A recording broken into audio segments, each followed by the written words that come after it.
नमस्कार सभी को। आप सभी का आपके अपने इस YouTube चैनल पर हार्दिक स्वागत है। आज हम आपके सामने हिंदी व्याकरण से संबंधित जो टॉपिक है प्रत्यय, उसका अध्ययन करने जा रहे हैं। तो शुरू करते हैं आज का टॉपिक प्रत्यय। प्रत्यय जो है ये दो शब्दों के मेल से बना प्रत्यय धन अय। तो प्रत्यय और अय से मिलकर प्रत्यय बना है। प्रत्यय जो शब्दांश होते हैं वो कहाँ पर लगते हैं?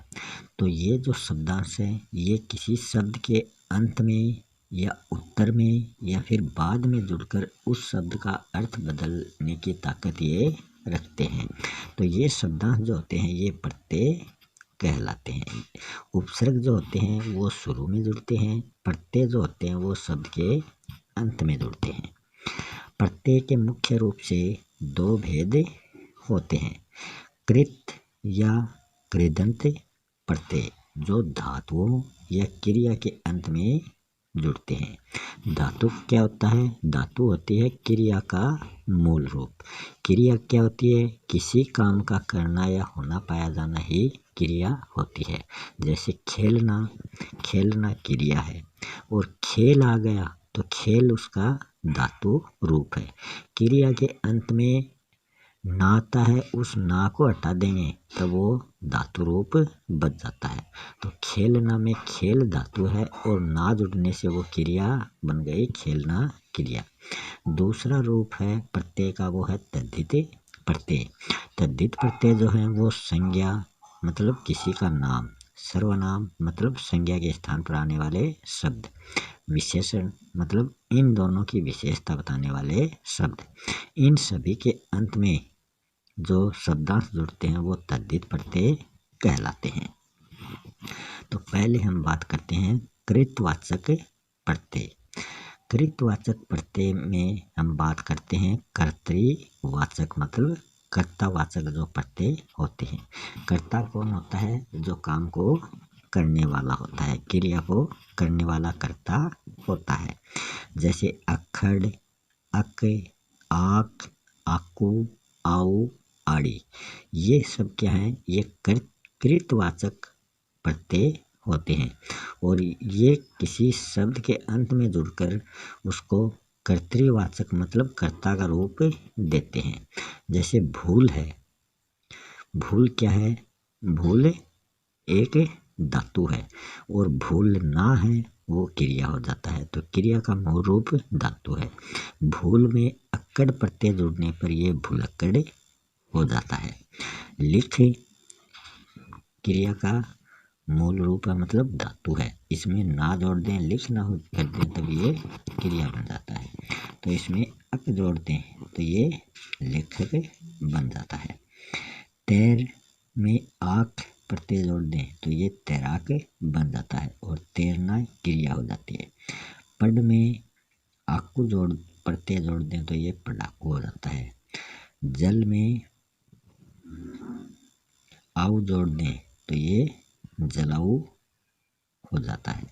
खेल में आड़ी प्रत्यय जोड़ दें तो ये खिलाड़ी हो जाता है। तो ये सभी कृतवाचक प्रत्यय कहलाते हैं।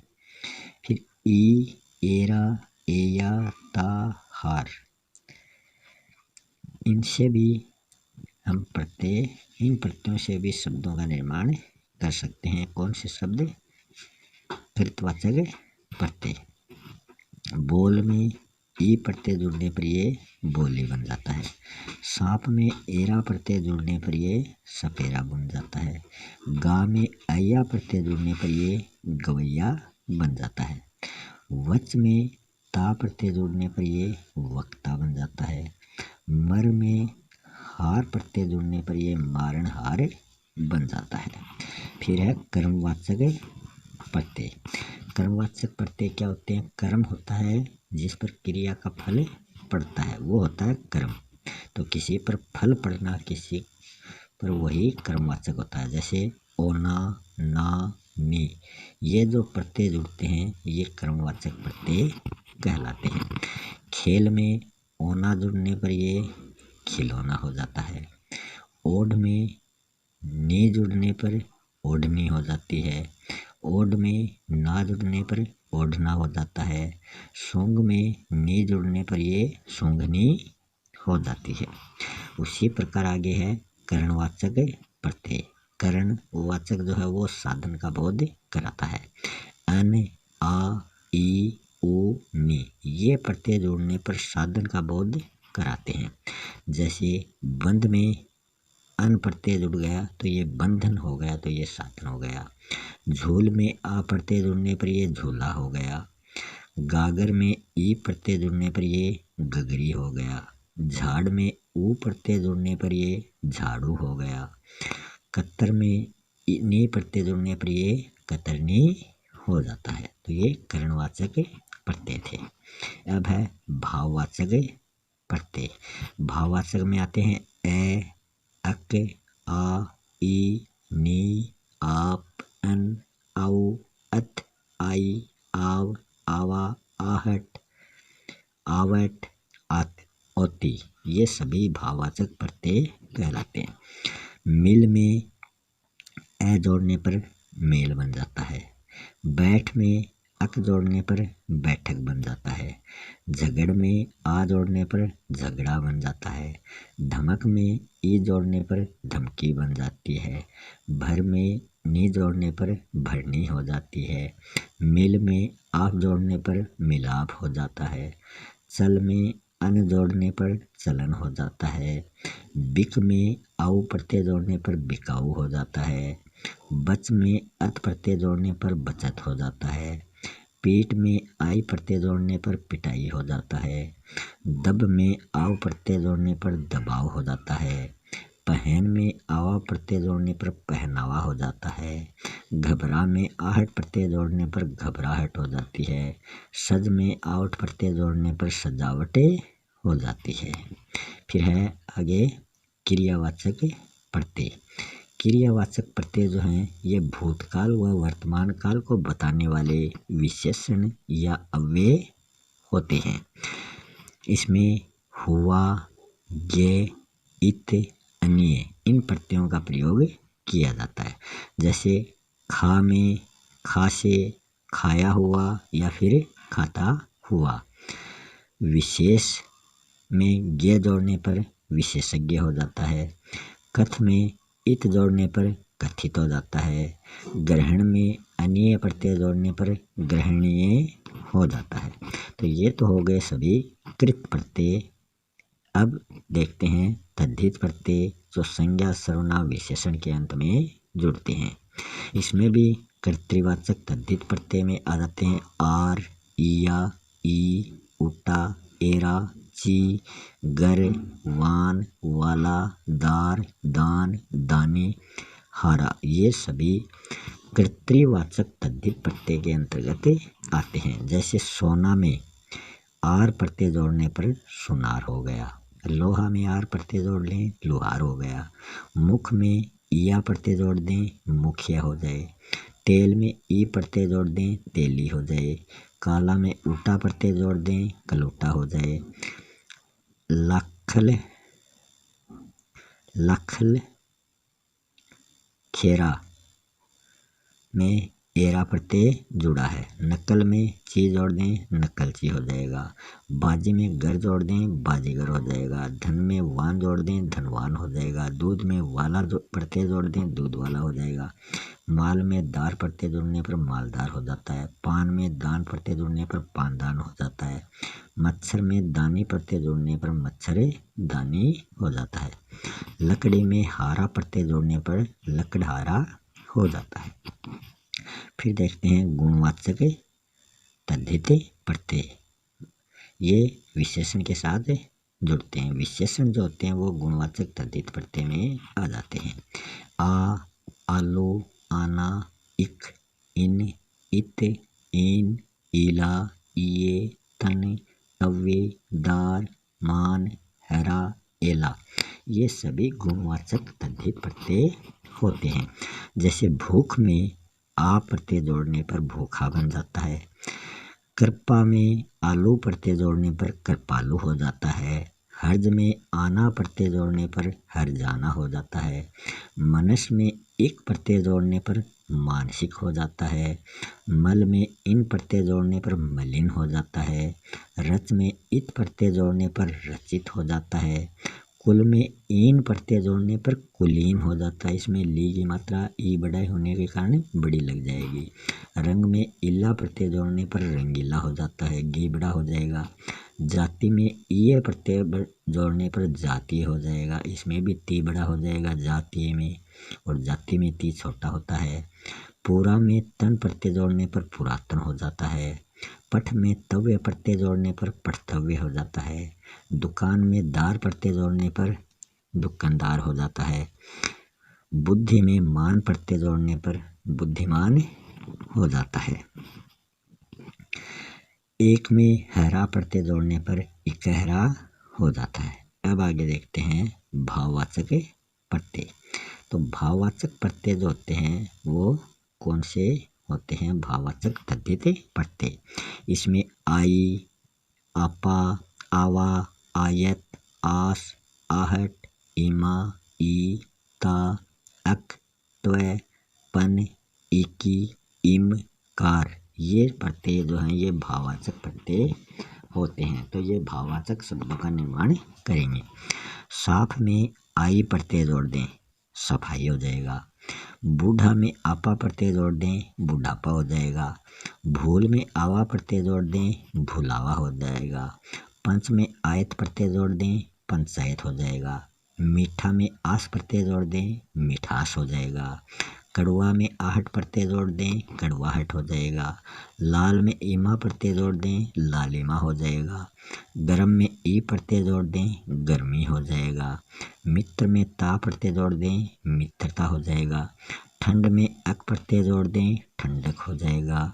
गुरु में त्वय प्रत्यय जोड़ दें, गुरुत्व हो जाएगा। छोटा में पन प्रत्यय जोड़ दें, छुटपन हो जाएगा। यंत्र में इकी प्रत्यय जोड़ दें, यांत्रिकी हो जाएगा। अग्र में इम प्रत्यय जोड़ दें, अग्रिम हो जाएगा। झन में कार प्रत्यय जोड़ दें, झनकार हो जाता है। तो ये भाववाचक तद्धित प्रत्यय थे। अब देखते हैं ऊनतावाचक प्रत्यय। ऊनतावाचक मतलब जो लघुता का बोध कराते हैं, जो छुटपन का बोध कराते हैं। इसमें आ, इया, ई, ओला, डा ये प्रत्यय जुड़कर वो छुटपन का बोध कराते हैं। जैसे बाबू में आ प्रत्यय जोड़ने पर वो बबुआ बन जाता है, बाबू बड़ा हो जाता है, बबुआ छोटा हो जाता है। किसी बच्चे को बबुआ कहा जाता है तो वो बबुआ होता है, और बाबू बड़े आदमी को कहा जाता है। लोटा में इया प्रत्यय जोड़ दें तो वो लुटिया हो जाता है, लोटा बड़ा होता है, लुटिया छोटी सी होती है। कुआ में ई प्रत्यय जोड़ दें तो वो कुई हो जाएगी। कुआ तो होता है बहुत गहरा बड़ा, और कुई होता है छोटी सी पानी भरने की कुई। खाट में ओला प्रत्यय जोड़ दें, खटोला हो जाएगा। खाट होती है बड़ी, खटोला होता है छोटा सा माचा। दुख में ड़ा प्रत्यय जोड़ दें, दुखड़ा हो जाता है, दुख बड़ा होता है, दुखड़ा मतलब दुख का छोटा सा अंश। तो ये ऊनतावाचक प्रत्यय थे। अब देखते हैं स्त्रीवाचक प्रत्यय जो स्त्री जाति का बोध कराएंगे। आ, आइन, आनी, इका, इन, नी, ओई ये प्रत्यय जुड़कर स्त्री शब्दों का बोध कराते हैं। जैसे शुद्ध लड़का है, इसमें आ प्रत्यय जोड़ने पर शुद्धता लड़की हो जाती है। ठाकुर पुल्लिंग है, आइन प्रत्यय जोड़ने पर ठकुराइन हो जाता है। इंद्र पुल्लिंग है, आनी प्रत्यय जोड़ने पर वो इंद्राणी स्त्रीलिंग हो जाएगा। लेखक पुल्लिंग है, इका प्रत्यय जोड़ने पर लेखिका स्त्रीलिंग हो जाएगा। बाघ पुल्लिंग है, इसमें इन प्रत्यय जोड़ने बाघिन हो जाएगा स्त्रीलिंग। मोर पुल्लिंग है, नी प्रत्यय जोड़ दें मोरनी हो जाएगा। नाना पुल्लिंग है, नी प्रत्यय जोड़ने नानी, ई प्रत्यय जोड़ दें नानी, वो भी स्त्रीलिंग हो जाता है। बहन स्त्रीलिंग है, ओई प्रत्यय जोड़ दें बहनोई, वो पुल्लिंग हो जाता है। फिर है अपत्यवाचक प्रत्यय मतलब जो संतान का बोध कराएंगे। ए, ई, ए, ये, अयन ये प्रत्यय जुड़कर संतान का बोध कराएंगे। रघु में ए प्रत्यय जोड़ दें तो ये बन जाएगा राघव। वसुदेव में ए प्रत्यय जोड़ दें तो ये बन जाता है वासुदेव। शिव में ए प्रत्यय जोड़ दें तो ये बन जाएगा शिव। दशरथ में ई प्रत्यय जोड़ दें तो ये बन जाएगा दशरथी, मतलब दशरथ का पुत्र। और कुंती में ए प्रत्यय जोड़ दें, कुंते मतलब कुंती का पुत्र। दीन में ये प्रत्यय जोड़ दें, दिन्य। पृथक में अयन प्रत्यय जोड़ दें, पार्थक्य। पृथक में ये प्रत्यय जोड़ दें, पार्थक्य। आदित्य में ये प्रत्यय जोड़ दें, आदित्य। नर में अयन प्रत्यय जोड़ दें, नारायण। राम में अयन प्रत्यय जोड़ दें, रामायण। संबंधवाचक प्रत्यय कौन से हैं? आल, एरा, जा, ये संबंध प्रकट करने वाले प्रत्यय हैं। ससुर में आल प्रत्यय जोड़ देंगे, ससुराल हो जाएगा। फूफा में एरा प्रत्यय जोड़ दें, फुफेरा हो जाएगा। मामा में भी एरा प्रत्यय जोड़ दें, ममेरा हो जाएगा। भान में जा प्रत्यय जोड़ दें, भानजा हो जाएगा। भातृ में जा प्रत्यय जोड़ दें, भतीजा हो जाता है। फिर कुछ उपसर्ग व प्रत्यय युक्त शब्द यहाँ दिए गए हैं। उसमें उपसर्ग भी है और प्रत्यय भी है और मूल शब्द भी होता है। मूल शब्द में मध्य में आ जाएगा, शुरू में जो शब्द जुड़ेगा वो उपसर्ग होगा और अंत में जो जुड़ेगा शब्दांश वो प्रत्यय हो जाएगा। तो पहले जुड़ेगा वो शब्दांश तो उपसर्ग और अंत में जुड़ेगा वो शब्दांश प्रत्यय और बीच में मूल शब्द। अधार्मिक होता है तो इसमें ए तो है उपसर्ग, धर्म है मूल शब्द और इक इसमें प्रत्यय है। अभिमानी में अभि उपसर्ग है, मान मूल शब्द है, ई प्रत्यय है। सम्मानित में सम उपसर्ग है, मान मूल शब्द है, इत प्रत्यय है। दुर्बलता में दुर उपसर्ग है, बल मूल शब्द है, ता इसमें प्रत्यय है। परिपूर्णता में परि उपसर्ग है, पूर्ण मूल शब्द है और ता इसमें प्रत्यय है। तो इसी के साथ प्रत्यय वाला ये टॉपिक हम यहीं समाप्त करते हैं। मिलते हैं नेक्स्ट वीडियो में एक नए टॉपिक के साथ। तब तक के लिए धन्यवाद।